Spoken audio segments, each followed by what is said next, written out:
What is going on, everybody? I'm Spencer Tillis. I'm Haley Mylon. I'm Trayvon Miles. And this, of course, is the Delmarva Sports Insider. Coming up in just a bit in today's episode, a bunch of good high school basketball games going on all across the shore, including one down in Princess Anne as Washington took on Y High. Regulation, not enough to decide it. Overtime, not enough to decide this one. We went to double OT to get the win. We'll show you who got it done. And we'll take you to the tip top of the Henlopen Conference. Smyrna, the Eagles looking to improve to 4-0 on the season, hosting Caesar Rodney. And later, some girls hoops as Lake Forest took on Milford this week. But first, we got to start with one of the big teams here on the shore. We've been talking about them a lot. Stephen Decatur off to a great start to the season. Team. And I tell you what, they had what looked to be a pretty good test in their hands earlier this week. On Friday, they traveled to take on Crisfield. The Crabbers off to a good start in their own right. But in this game, it was all about the bigs for Decatur. Check out some of these highlights. It would be about them hitting the glass early on. Baseline drive by Kevon Voiles off the mark, but Will Sass there on the weak side comes up with the rebound, puts it back up and in for two. Shortly after that, back come the Crabbers. It's going to be Jordan Sterling here on the drive. He's going to lose the ball. It goes up and down, but it comes right back to Jawan Sterling underneath. He's able to put that one in for two. Time running out in the half. Just before the end of it, Gary Burdell kicks it over to Taheem Woodland. He drills a three ball from the left wing. Second half, Crabbers trying to hang around. Justin Cohen finds some space, knocks one down from distance. But this was all about Decatur, and that guy right there, Kevon Voiles, is filling in nicely at the point spot. Hits a smooth-looking jumper from the left wing. Floater is good for two more of his game-high 19. Stephen Decatur goes on to win this one big on the road as they stay perfect on the year with an 82-57 win. And I tell you what, we've been talking about them a lot this year, and deservingly so. Decatur's the best team I've seen, and it's not close right now. They've been winning by an average of 25 points per game. And that's saying something because they've actually played a couple of the teams that we thought were going to be pretty good here in the Bayside. What I can't wait to see is when they get to actually go to this Governor's Challenge and play against some teams that I have a lot of respect for. So we're actually going to see, how they actually match up because their expectations, I mean, it's clear. It's not about a Bayside right now. They're expecting a state title, and so they got to prove that they can get that far. Yeah, Cavey hit us up on Twitter a couple days ago and asked why, what's up with us being at their games, dude? We're waiting on the 3A state championship. Yeah, right? We've seen everything. We've been there. We've seen everything from those guys. But a new thing going on and a great game today. Washington taking on Y High at home. This was a great game. Let's go ahead and roll these highlights. A tough game.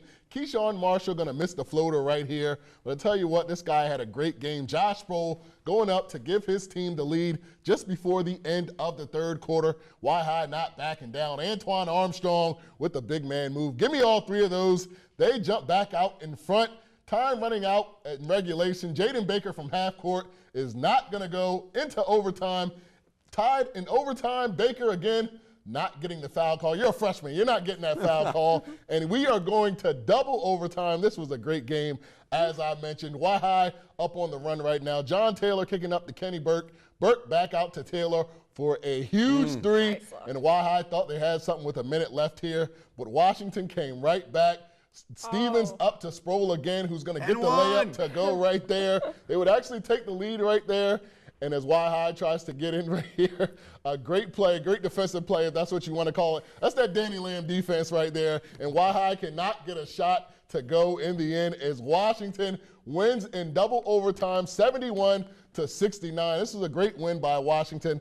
But again, you see the youth peak by Y High. A bunch of turnovers at the end of the game, unforced turnovers, probably cost them a win today. I talked to a couple coaches that said they just want to make it out of December. Let's just get to January with this team, and we might be a better team, and they hope to be playing their best ball come mid-February. But let's talk about the winners in this one. Washington High School, Dorian Stevens, Josh Sproul, two of the more dominant guys as far as backcourts go in the Bayside Conference. And then how about the big man in the middle, Tyler Polson?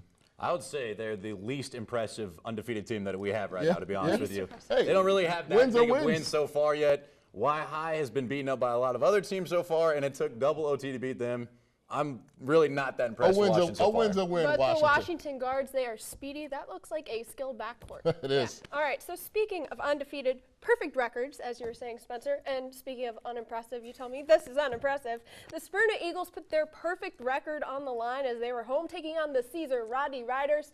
And the Eagles, they came to play in this one. Azibuke Nkwawu, help me out with that one, finds Jaimir Garrett, who knocks down the fadeaway. Then shortly after that, this time the big fella showing the vision again. He finds a cutting Caleb Matthews, who's able to score underneath. The Riders were down double digits in the second, but far from giving up. Jaquan Hooks throws the lob to Joe Williams, and look at that young fella go get it. But Smyrna pulled away in this one. Matthews with the quick trigger on the 3-ball. Shortly after that, he finds some space, knocks down another. Team high 20 for him on the night. Smyrna gets the win 66-31. Guys, we talked about Smyrna all fall, and I was nothing short of extremely impressed. And I have a feeling that this winter I'm going to be extremely impressed by between their two major what teams, they put on the hardwood. basketball and football, they haven't lost in a long time. Yeah, I was thinking about that. They've had a pretty good run, honestly.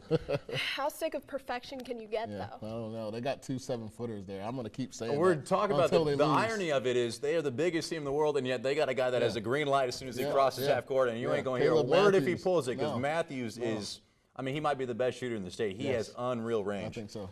Well, there are a few other really good games going on this week, including over at Bennett last night, Clippers taking on Queen Anne's. Worth the price of admission. The Bennett Clippers were ready to play early on. Montez Jefferson, baseline drive finds Harold Morton. That man is just a sophomore, and he is not bad. The catch, the finish, the and one bucket. Bennett up double figures, but back come the Queen Anne's Lions. This is Dunkerley right here, and Nick Dunkerley got loose. Gets a layup, then gets an and one layup, then hits a 3-ball in the corner to give his team the lead. Fourth quarter now, Bennett would fight back, transition for Morton. A little Euro step finish right there for the big fella. Then Jefferson turns the corner, attacks the hoop, fancy up and under for 2 more as they would go back out in front. Queen Anne's turn. Mikey Monroe gets the steal, throws it up to head to Jameer Richardson, who finishes with the contact for the and one. Lines up one with just seconds left at the free throw line, and it's off the mark. Bennett with a prayer. They're going to throw it up. Hail Mary, full of grace.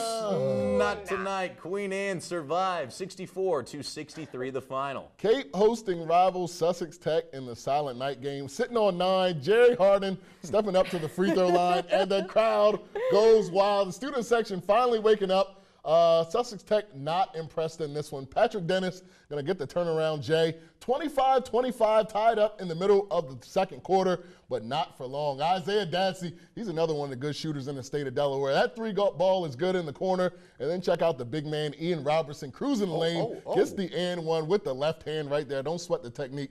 Cape on a 10-0 run to end the half. Second half now, Vikings just pull away. Tech turns it over, and Cape makes them pay. Up to the big man, Randy Rickards. He had 16 points, 12 in the second half, as Cape gets a 65-54 win. All right, silent night for Cape, but this one was not silent. North Carolina taking on Cambridge. Here's Joey Adams. He had himself a ball game. Ball fake. He hits the 3-ball. Then shortly after that, he gets a steal and lays it in. He finished with a career-high 33 points. Vikings trying to get on the rack. Keyshawn Porter throws it up ahead to Trinell Clanton, and he lays it in. Then more from Clanton as he goes to the jump hook for 2 more. Dogs grabbing control pretty early, though. David Bailey Jr. would find Tay Potts. He glides in for the finish, and look what he finds. He finds an and one there. Then they would put it away. Bailey Jr. bouncing off the linebackers, and he gets the and one layup of his own. North Carolina wins big, 66-29, the final score. Let's head over to Federalsburg because Colonel Richardson was taking on Kent County. Trojans out in the open court playing 2-on-5, and they were winning. Shamar Turner hits the 3-ball. Then off the steal, it's going to be Wayne Wine throwing it up ahead to Manny Camper. Look out below, and goodness grief. Why you do that boy like that? In front of all those nice people, why you do that boy like that? Kids there. Colonel trying to come back. Deontay Dickerson, he is not bad. The 3-ball is good. 15 points for the freshman and DSI legend in his own right. Kent County, though, they were running the court all night long. Who's got next? Camper with the steal. Glides in for 2. Then shortly after that, Turner the pump fake. He's going to hit a floater as well. 30 for Turner. 30 for Camper. That's not bad. Kent County gets the win, 84-49 your final. 30 for 30 there. Polytech hosting Sussex Central. Home crowd getting pumped in this one. Story of the first half has to be Jalir Pettyjohn. He's going to hit the three right there, and shortly after that, he's going to get another one to go into the bottom of the net. He finished with a game-high 22. Central leading at the break. Here come the Panthers, down double digits, but Miguel Rivera ran the break, and he found his man Carter Chasnoff for the score. Then the three ball for Rivera, 3 of his 17, and then Joey Haas, the baseball player, getting it in basketball. Another shot right there to go. Under 10 seconds to go right here as they would hit another three, and the Panthers would be up 4. Central not done just yet. Ethan Lambert with a 3 right there. A 1-point game with 7 seconds left, and they would get an opportunity right here. Chasnoff coming up with a big-time pick and going to seal it with the and one. Show me your muscles right there, little Carter. Polytech going to take a big game over another rival, 67-63. Not bad. That's it for Hoops for now, but when we come back, it's your favorite part of the show. Trey gives us his power rankings. Spencer makes fun of him. I keep it from getting too messy. Stay tuned. Brandon Fault, Laurel High School. You are watching Delmarva Sports Insider.